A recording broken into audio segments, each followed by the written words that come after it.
Sa gitna ng matinding lungkot at dalamhati, hindi napigil ang maging emosyonal ng kilalang aktres na si Claudine Barreto matapos ang pagpanaw ng kanyang minamahal na ina na si Inday Barreto. Ayon sa mga malalapit na kaibigan at kapamilya ng aktres, labis ang naging epekto ng pagkawala ng kanyang ina sa kanyang emosyonal at mental na kalagayan.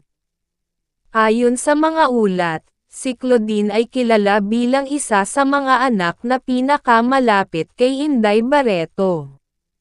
Sa maraming pagkakataon, ibinabahagi ng aktres sa kanyang social media ang kanyang pagmamahal at pasasalamat sa kanyang ina na nagsilbing matibay na haligi ng kanilang pamilya sa loob ng maraming taon.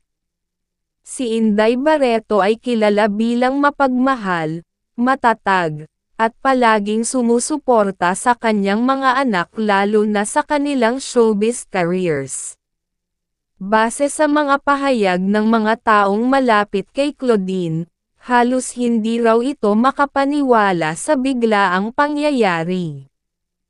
Ayon sa isang source, madalas daw makita ang aktres na tahimik lamang at tila malalim ang iniisip habang patuloy na tinatanggap ang masakit na katotohanan ng pagkawala ng kanyang ina. Dagdag pa ng source, sinubukan umano ni Claudine na maging matatag para sa kanyang mga anak at sa buong pamilya Barreto, ngunit aminado raw itong hindi madali ang pinagdadaanan niya ngayon. Samantala, bumuhos din ang pakikiramay mula sa mga kapwa-artista, kaibigan sa industriya, at mga tagahanga ng aktres. Marami ang nagpahayag ng kanilang suporta sa pamamagitan ng social media kung saan inalala nila ang pagiging mabuting ina ni Inday at ang matibay na samahan ng mag-ina. May ilan ding celebrities ang nagpadala ng mensahe ng pakikiramay at lakas ng loob kay Claudine upang malampasan ang mabigat na yugto ng kanyang buhay. Ayon pa sa ilang malalapit sa pamilya, si Claudine umano ang isa sa mga pangunahing tumutok sa pag-aalaga kay Inday noong mga panahong nangangailangan ito ng gabay at suporta. Dahil dito, mas lalong naging malalim ang kanilang samahan bilang mag-ina. Marami ang nagsasabing ang pagmamahal ni Claudine sa kanyang ina ay hindi lamang ipinapakita sa salita kundi higit sa lahat sa kanyang mga ginagawa para rito.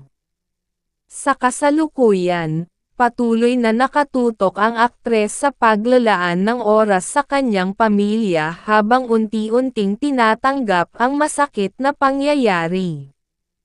Ayon sa ilang ulat, pinipili muna ni Claudine na umiwas pansamantala sa ilang showbiz commitments upang makapagbigay respeto at panahon sa pagluluksa kasama ang kanyang mga mahal sa buhay.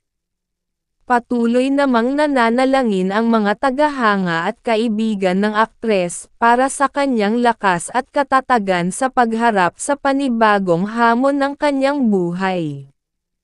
Para kay Claudine Barreto, ang alaala ng kanyang ina na si Inday Barreto ay mananatiling buhay sa kanyang puso at magsisilbing inspirasyon upang magpatuloy sa kabila ng matinding lungkot na kanyang nararamdaman.